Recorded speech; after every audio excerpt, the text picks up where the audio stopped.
దేవుడు లోకమును ఎంతో ప్రేమించను అన్న మాటను బైబిల్లో మనం చూస్తాం. దేవుడట లోకాన్ని ఎంతో ప్రేమించాడంట. లోకం అంటే చెట్టు పుట్ట ఆకాశం భూమి ఇవి కాదండి. లోకములో ఉండే సమస్త మనుషులను ఆయన ఎంతగానో ప్రేమించాడంట. ఈ లోకములో ఉండే మనుషులు నీతిమంతుల యథార్థబుద్ధుల ఇతరులకు మేలు చేసేవారా, పరిశుద్ధంగా జీవిస్తున్నవారా? కానే కాదండి. నీతిమంతులు లేడు, ఒక్కడూ లేడని బైబిల్ సెలవిస్తూ ఉంది. మరి ఎందుకని దేవుడు మనుషుల్ని అంతగా ప్రేమించాడయ్యా అంటే, ఆయన స్వరూపంలో ఆయన చేసుకున్నాడు గనక, ఆయన పోలికలో ఆయన నిర్మించుకున్నాడు గనక, ఆయన ఆత్మను మనుషుల్లో ఉంచాడు గనక ఆయన మనుషుల్ని ఎంతగానో ప్రేమిస్తూ ఉన్నాడండి. దయచేసి గమనించాలి.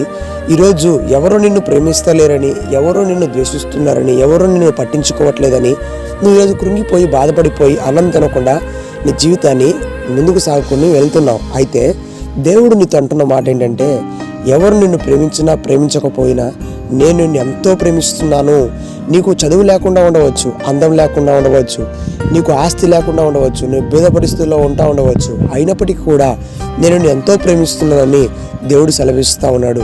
ప్రియ సహోదరి సహోదరుడా, దేవుడు నీతోనే సూటిగా చెప్తున్న మాట ఏంటంటే, నువ్వు ఏ స్థితిలో ఉన్నా, ఏ గతిలో ఉన్నా, ఎటువంటి పరిస్థితుల్లో ఉన్నా నీవు నాకు ఇష్టము, నేను నిన్ను ప్రేమిస్తున్నాను, నీవు నా దగ్గరకు వచ్చి నా ప్రేమను పొందుకోవాలని, నా నెమ్మదిని, నా శాంతిని, సమాధానాన్ని ఆస్వాదించాలని ఆశిస్తున్నానని దేవుడు చెప్తున్నాడు.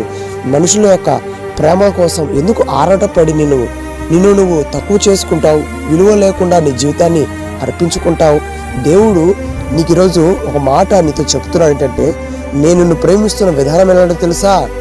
ప్రాణం పెట్టేంతగా, రక్తం చిందించేంతగా నేను నిన్ను ప్రేమిస్తున్నాననే దేవుడు సెలవిస్తూ ఉన్నాడు.